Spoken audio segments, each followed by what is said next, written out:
মাত্র ২টা উপকরণ দি কি সুন্দর করে ঘরে মাওয়া বানাইলেছি একবারে সহজ পদ্ধতিতে হেটাই আন্নাগর লগে শেয়ার করুম। তো এখানে ফার্স্টে ১ কাপ দুধ লইছি, তারপরে দিয়ে ১ চামচ ঘি দিছি। ঘি দিবার কারণ হইছে যাতে করে দুধ এগিন লাগি না যারি। তো ঘি দি সুন্দর করে লাড়ি জিনরে একবারে ঘন করিয়ে লাইয়ের আই জীবনে এই প্রথম মাওয়া ঘরে বানাইয়ের বুঝেনি।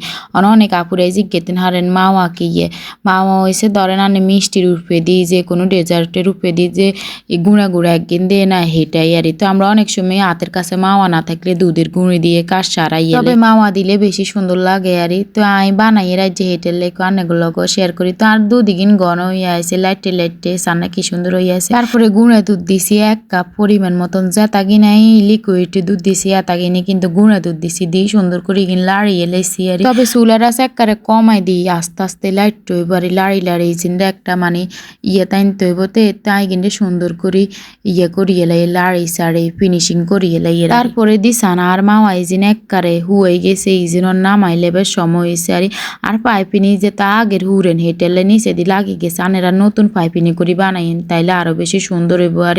তো তাই আস্তে আস্তে নামাই যে প্লেটে সেট করুম হে প্লেটে লইয়ে লাইছে হাত দিয়ে দিয়ে কারণ দজি দিয়ে দিবেলে চেষ্টা করছি সাইদিন সুন্দর। তো ইজিন নরম দেখেন না কতক্ষণ হরে একবারে লোহার মতন শক্ত হয়ে যাবে মেলাক্ষণের লাইজিন রেস্টে রাখি দিমু আর।